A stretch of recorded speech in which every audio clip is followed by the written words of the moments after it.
everybody, my name is Beth Pantoni and thank you so much for joining me today at the BHS Wellness page.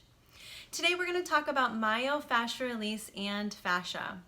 So this is a buzz term that's kind of been going around and maybe you're curious about what it is.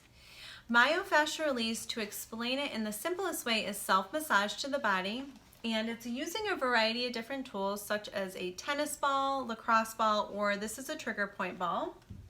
Also using a foam roller.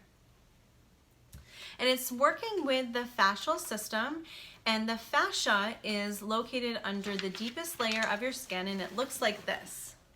It's an interconnective tissue that wraps around your organs, tendons, ligaments, muscles, and it's even connected to your nervous system.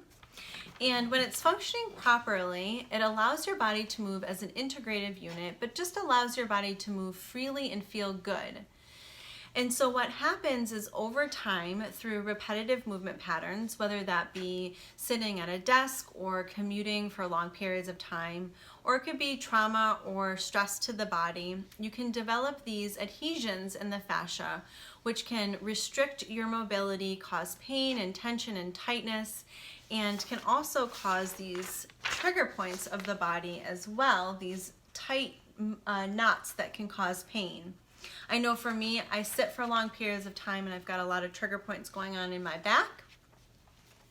So I want to take you through some exercises that you can do that are very simple, and it only takes a few minutes, that can relieve a lot of this tension and tightness.